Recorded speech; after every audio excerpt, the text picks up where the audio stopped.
ನಮ್ಮ ಮಹಾತ್ಮ ಗಾಂಧೀಜಿ ಕಂಡಂತ ಸ್ವತಂತ್ರ ಭಾರತ. ನಾಚಿಕೆ ಆಗ್ಬೇಕು ಸರ್ಕಾರಗಳಿಗೆ, ನಾಚಿಕೆ ಆಗ್ಬೇಕು ಪೊಲೀಸ್ ವ್ಯವಸ್ಥೆಗೆ. ಸಾರಿಗೆ ಅಧಿಕಾರಿಗಳು ಸಿವಿಲ್ ಡ್ರೆಸ್ ಅಲ್ಲಿ ಬಂದ್ಬಿಟ್ಟು ಅವ್ರ ಫೋನಲ್ಲಿ ಓಲಾ ಊಬರ್ ಆಪ್ಗಳಲ್ಲಿ ಮಾಮೂಲಿ ಪಬ್ಲಿಕ್ ಬುಕ್ ಮಾಡ್ತಾರಲ್ಲ ಆ ರೀತಿ ಬುಕ್ ಮಾಡ್ಕೊಂಡು ಆಟೋಗಳಿಗೆ ಬಂದ್ಬಿಟ್ಟು ಆಟೋಗಳನ್ನ ಸೀಜ್ ಮಾಡಿ ಮೇಲ್ಗಡೆ ಟೆರೆಸ್ ಮೇಲೆ 3ನೇ ಫ್ಲೋರ್ಗೆ ಪಾರ್ಕಿಂಗ್ ಅಲ್ಲಿ ಹಾಕ್ಬಿಟ್ರು. ಯಾಕೆ ಸರ್ ನಮ್ಮ ಗಾಡಿ ಸೀಜ್ ಮಾಡಿದ್ರಿ ಅಂತ ಹೇಳಿದ್ರೆ ನೀವು ಓಲಾ ಊಬರ್ ಹೊಡೆಯಂಗಿಲ್ಲ. ನೋಡಿದ್ರಲ್ಲ ವ್ಯವಸ್ಥೆ ಯಾವ ರೀತಿ ಹದಗೆಟ್ಟಿದೆ ಅಂತ ಅಂದ್ರೆ, ನಾವ್ ಯಾರು ಕೂಡ ಓಲಾ ಊಬರ್ ರ್ಯಾಪಿಡೋ ಯಾವ ಕಂಪ್ನಿನೂ ಕೂಡ ಬನ್ನಿ ನೀವು ನಮ್ಗೆ ಬಾಡಿಗೆಗಳಿಲ್ಲ ಅಂತ ತಾಂಬೂಲ ಕೊಟ್ಟು ಕರೆದಿರ್ಲಿಲ್ಲ ಸ್ವಾಮಿ, ಆಯ್ತಾ. ಇವತ್ತು ಈ ಎಲ್ಲ ಅಗ್ರಿಗೇಟರ್ ಕಂಪ್ನಿಗಳು ಬಂದು ನಾವು ಆಟೋದವರು ಹೊರಗಡೆ ಕೈ ಹೊಡಿಯೋರ್ ಗತಿ ಇಲ್ಲ, ಎಲ್ಲ ಬುಕಿಂಗ್ ಮಾಡಿ ಕರೆಸ್ಕೊಳ್ತಾ ಇದ್ದಾರೆ. ಆಮೇಲೆ ಈ ಆ್ಯಪ್ಗಳಿಗೆ ನಾವೇನಾದ್ರೂ ಡೈಲಿ 20-25 ರೂಪಾಯಿ ದುಡ್ಡು ಹಾಕಿಲ್ಲ ಅಂತಂದ್ರೆ ಆನ್ಲೈನ್ಗೆ ಹೋಗಲ್ಲ. ಇವತ್ತು ನಮ್ಮನ್ನ ಈ ರೀತಿ ಅಧ್ವಾನದ ಸ್ಥಿತಿಗೆ ತಂದು ಕೂರಿಸಿವೆ ಈ ಅಗ್ರಿಗೇಟರ್ ಕಂಪನಿಗಳು. ವಿಚಿತ್ರ ಅಂತ ಅಂದ್ರೆ ಈ ಪೊಲೀಸ್ ವ್ಯವಸ್ಥೆ ಆಗಿರಬಹುದು, ಈ ಸರ್ಕಾರಗಳಾಗಿರಬಹುದು, ಈ ಅಗ್ರಿಗೇಟರ್ ಕಂಪನಿಗಳನ್ನ ಬಂದ್ ಮಾಡ್ಸೋಕ್ ಆಗ್ಲಿಲ್ಲ ಇವಕ್ಕೆ, ಆಯ್ತಾ.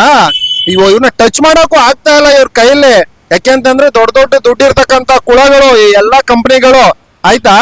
ಈ ಎಲ್ಲಾ ಸರ್ಕಾರಗಳು ಏನೂ ಮಾಡಕ್ಕಾಗದಿರುವಂತ ಸ್ಥಿತಿಗೆ ಬಂದಿವೆ.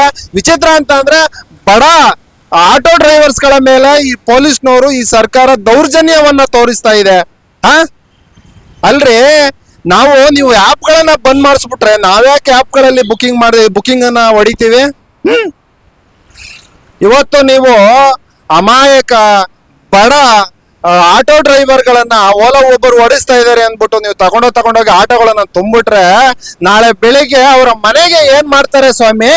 ಮನೆನ ಯಾವ ರೀತಿ ಸಾಕ್ತಾರೆ ಸ್ವಾಮಿ? ಮಕ್ಕಳನ್ನ ಯಾವ ರೀತಿ ಓದಿಸ್ತಾರೆ ಸ್ವಾಮಿ?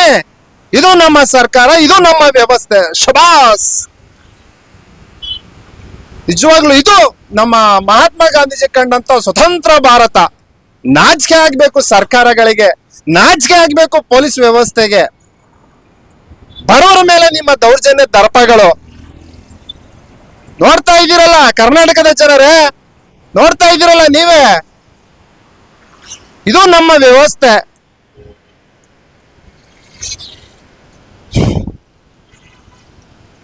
ಇದಕ್ಕೆ ಒಂದು ತೀರ್ಮಾನನ ಸರ್ಕಾರ ತಗೊಂಡ್ರೆ ಗೆದ್ಕೊಳ್ತೀರಾ, ಆಯ್ತಾ. ನಮ್ಮ ಬಡ ಆಟೋ ಡ್ರೈವರ್ಗಳ ಮೇಲೆ ನಿಮ್ಮ ದರ್ಪ ಇದೇ ರೀತಿ ಹೋದ್ರೆ ಮುಂದಿನ ದಿನಗಳಲ್ಲಿ ಬೇಜಾನ್ ಅನುಭವಿಸ್ಬೇಕಾಗತ್ತೆ.